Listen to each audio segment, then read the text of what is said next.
Hey there, welcome or welcome back to my channel. Today we're going to be deep diving into my business iPad. If you're new here, my name is Bianca and I'm a content strategist and creator for small businesses and creatives alike. And I have been using my iPad so much more ever since I started my business, and I've been dabbling into some more illustration and template progress. So if you would love to see what I've been up to on my iPad, keep watching. So this iPad is actually a hand-me-down. It is a iPad Pro 10.5 inch. So I believe this one was made in maybe 2014, 2015, and it is everything that I need and more. I don't think that you need anything special when it comes to any sort of tablet or iPad once you want to start doing some projects for your own business. So this is what I have, and I also have the first generation Apple Pencil that I use with it.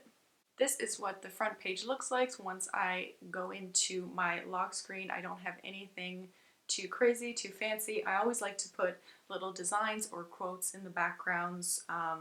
I keep all really of my pictures on my phone, so this is just like a really beautiful design workspace for me. And so I kept it pretty minimal in terms of apps and things that I use it for. So mainly I use this for entertainment when I'm traveling. So I'll go on Netflix or Amazon Prime or Disney Plus. When I'm traveling, it's really nice to have a big screen on the airplane, and I'll use it for my business, for my designs, my ideas, and for different projects that I'm doing with my clients. So the first page is a little boring. It really is just like my essentials. Everything else I kind of chucked in the back. And so that's why it's really great to have the update on your phone or your iPad, because now you can have the apps that you really don't use like kind of in the library, and it doesn't really need to clutter up your space. And then here is where I use my most used apps basically. So on the top, like I mentioned, everything that has to do with travel and entertainment and just having it on the go, I have it up here. So I have YouTube, Prime Video, Netflix, the Air Canada, because I'm usually on Air Canada. I love to download some TV shows beforehand so that I can have something up and ready for when I'm ready to go on the go, you know? And then on the second row, I have kind of like my social media. I don't have every single social media on my iPad. I just take the ones that I use the most in my creative process.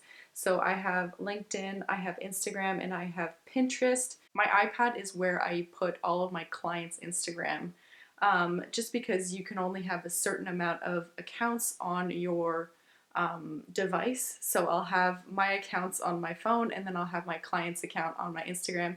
And it's also really great to just keep those like boundaries, because I'll have my phone like a lot of the time, but when I'm working, I'll have my iPad with me at all times. And so it kind of gives you that break, and any chance that you can have like that sort of separation between your personal life and your business is always a great idea. So I keep all of my clients' Instagram accounts where I can do the engagement. I can check up on their posts and make sure that everything's good, and I'll put it on my iPad. For Pinterest, I love to have it for any of my photo shoots. I'll bring my iPad to show my mood board and to show like just different ideas that I'll have for certain projects. And it's really great for me to have Pinterest as well for my illustration ideas and my designs. So I'll look to Pinterest for a lot of different types of inspiration of things like that. I also have my Animal Crossing inspiration on my iPad too. And sometimes when I play Animal Crossing, I'll have my iPad next to me to have some cute little design ideas. So it's personal, but it's also business as well. So that's really fun. Next to Pinterest, I'll have GoodNotes and Keynote, and this is kind of the apps that I'm currently working on, looking at different types of templates and looking at what other people are doing versus like kind of the designs that I'm thinking of. So this is just like a planner that I made on Keynote that I just wanted to like mess around with and see if it's something that I actually use. So it's kind of just in the design phase basically. So I just tried a few different types of designs, a few different types of templates, because eventually I might want to create a planner. And so having good notes and having Keynote to create my planner is just something great to have. And so this is also one that's in the works.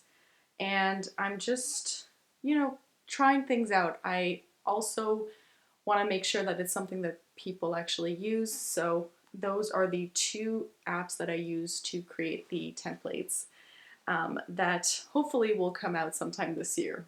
Fingers crossed. And then on the third row, I have my most used app on this iPad, which is Procreate. Here you'll be able to see all of the different designs that I make and all of my exploration phases. So as you can see here, this is my most recent stack that I'm absolutely obsessed with.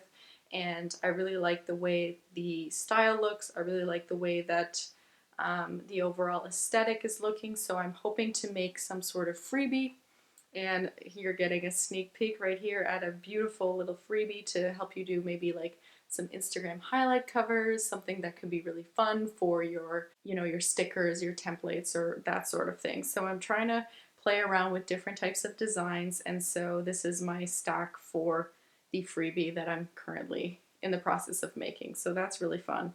I also use this for my clients as well. If ever they need something that's a little bit more customized that I can't really find on Canva, or I can't really see something that is exactly what they want, I'll usually just make it myself on Procreate, save it as a PNG, and then upload it to Canva afterwards. Next up, we have Drive and Dropbox. This is the must-haves for when I'm importing content for my clients. So I'll have my Google Drive up whenever I want to go into my Google Sheets and access anything that we've created together, like with my clients, and we want to put it into Instagram manually. I'm able to just grab it, copy paste it, and put it on Instagram. So it's saved me a lot of time. Next up, we have some more social media. Oh, this one should probably be up here.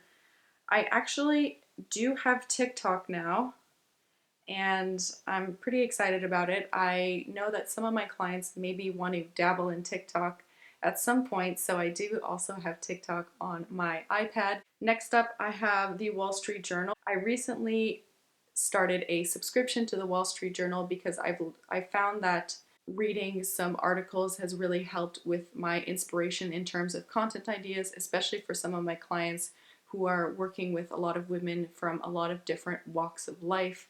And so it's really great for me to have these different types of news sources to figure out some content ideas. So I really like the way that the Wall Street Journal is set up. They have like different categories and different sections. And I also want to make sure that I have a lot of different types of sources. So I have the Wall Street Journal here, but I also go on my laptop and look at other sources as well. Next up, I have my communication tools. So I have Zoom and Slack. I'll usually do Zoom on my laptop, but it's also good to have Zoom here whenever I'm on the go. If I'm traveling, I like to also have Zoom on my iPad. If ever I can't have access to my laptop, it's really great just in case. And I'll also have Slack here again, just in case if I'm on the go and my clients want to contact me, I'll have it right here on my iPad. Probably my second most used on this is my Canva. And so it's the same account that I have on my laptop. However, it's really great to be able to grab some designs that I've made on my laptop and upload it to wherever I need it, whether it's Pinterest, Instagram, LinkedIn, whatever I need. Then my last three are some new additions. I got the Notion app on my iPad finally because I figured if I'm going to use Notion a lot more often, it'll be great to also just have this for my own purposes, to be able to access it easily on my iPad, again, for when I'm on the go. If I have an idea that I don't really have my laptop close by, I'll be able to add it to my iPad. Milanote is also something that is a new one for me because I've recently created a new service where I help people with their photo shoot planning. And so Milanote was a really great tool for me to use and create a template for them and really work out the kinks of what they actually need for their photo shoot. So it's also going to be great for me if ever I'm on site and I'm helping them out with their photo shoot. I'll be able to access anything that I've created for them right on my iPad. And the last one here is Lightroom. This is something that is kind of like a, not really used that often, but it's a good to have sort of basis if ever I need some sort of color correcting or if ever my clients use some type of preset. So that is a quick overview of what I have on my iPad for my business in particular. I hope that you enjoyed it. If there's any other really great apps that you've been enjoying on your, devices, please let me know in the comments. I would love to hear them. Thank you so much for taking a little tour with me, taking a little break, looking at what's up, and I'll see you in the next one. Bye!